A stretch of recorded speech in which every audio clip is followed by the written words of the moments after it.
મિત્રો, મારી વાર્તા લગભગ 2 વર્ષ પહેલાની છે। હું એક પ્રાઇવેટ કંપનીની અંદર કામ કરું છું। હું સવારે 9 વાગ્યે ઓફિસે જાઉં છું અને સાંજે 8 વાગ્યે ઓફિસેથી ઘરે આવી જમીને સૂઈ જાઉં। બસ એટલી જ મારી લાઈફ હતી। મારું જીવન કંટાળાજનક થઈ ગયું હતું। મારા પાડોશીમાં એક આંટી રહેતા હતા। તે જોવામાં ખૂબ જ સુંદર હતા, પરંતુ મેં ક્યારેય તેને ખોટી નજરથી જોયા ન હતા। પરંતુ એક દિવસ ઓફિસે રજા હતી, એટલે હું બાલ્કનીની બહાર ઊભો હતો તો મેં તેને બહાર ઝાડુ લગાવતા જોયા। તેણે બ્લુ કલરની મેક્સી પહેરી હતી અને ખૂબ જ સુંદર દ્રશ્ય નજરે પડી રહ્યું હતું। મારા શરીરની અંદર અચાનક કરંટ દોડી ગયો અને મારી પાસે બેઠેલો કૂતરો ઊભો થઈ ગયો।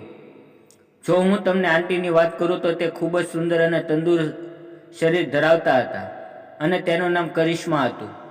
હવે તેને જોવાનો મારે રોજનો નિયમ થઈ ગયો।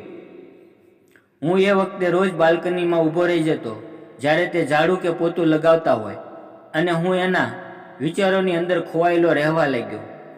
પરંતુ એક દિવસે અચાનક તેણે મને પોતાના ઘરે બોલાવ્યો, કારણ કે તેને તેના ઘરમાં શેટીને એક બાજુ ખસેડવી હતી અને તેનો પતિ ઘરે ન હતો।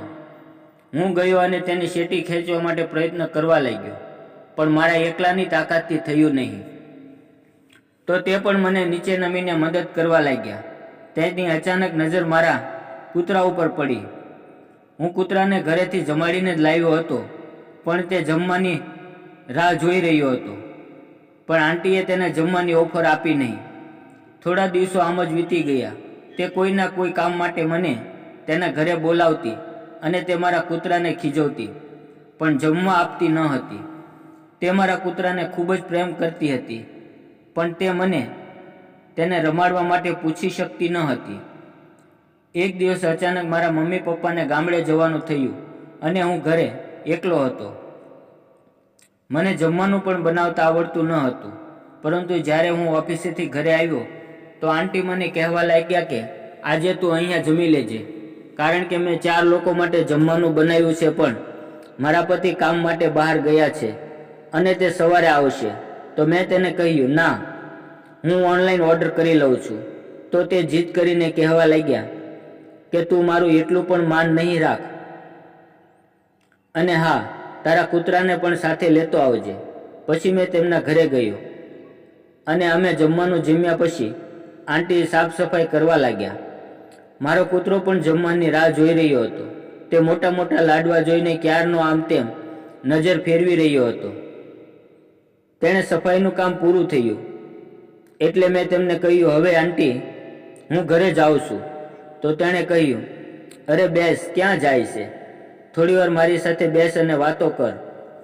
અને વાતમાં તે મને કહેવા લાગ્યા કે તેના પતિને ફક્ત ઓફિસના કામમાં જ રસ છે। તે મારી સાથે આનંદ કરવા માટે સમય કાઢી શકતા નથી। તે મને ખુલ્લું આમંત્રણ આપી રહ્યા હતા। મેં તેને કહ્યું, અરે કાકી, તમે ખૂબ જ સુંદર છો, તો પણ તમારા પતિ કેમ તમારી સામે ધ્યાન આપતા નથી? તે થોડા ઉદાસ થઈને બોલ્યા, હું શું કરું? સુંદરતાને કોઈ પ્યાર કરવા વાળું પણ જોઈએ। તો મેં તેને કહ્યું, આંટી, હું એક વાત પૂછું, તમે ખોટું તો નહીં લગાડો ને? તો તેણે કહ્યું, બિલકુલ નહીં, જે તારા મનમાં હોય તે પૂછી લે। તો મેં તેને કહ્યું, શું તમારા પતિ તમને આનંદ નથી આપતા? તો તે કહેવા લાગ્યા, તે મને 100%માંથી ફક્ત 10% આનંદ આપે છે। હું તેની વાતને સમજી રહ્યો હતો કે તેને જમ્યા પછી પણ હજી ભૂખ છે। મેં મારા કૂતરાને તેની આગળ ધરી દીધો અને કહ્યું, આંટી, આ કૂતરો પણ આજે ભૂખ્યો છે। જો તમે એને પેટ ભરીને ખાવાનું આપશો તો તમને પણ કોઈની સેવા કરવાનો અહેસાસ થશે અને મારા કૂતરાની ભૂખ મટી જશે। એટલે તે તરત રાજી થઈ ગયા અને તેણે કૂતરાને ખાવા માટે લાડવા અને કેરીનો રસ ભરેલી તપેલી આપી, એટલે કૂતરો ઝડપથી તે ખાવા લાગ્યો। અને મિત્રો, આંટીને પણ કૂતરાની સેવા કરવાનો મોકો મળ્યો અને તે મનની અંદર આનંદિત થવા લાગ્યા।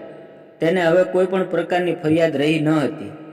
હવે જ્યારે પણ તેને સેવા કરવાનો સમય મળતો તો તે મને મારા કૂતરા સાથે તેના ઘરે બોલાવી લેતા। મિત્રો, વાર્તા પસંદ આવી હોય તો વાર્તાને લાઈક અને ચેનલને સબસ્ક્રાઈબ જરૂર કરજો। ફરી મળશું એક નવા વિડીયોની અંદર। ત્યાં સુધી આવજો।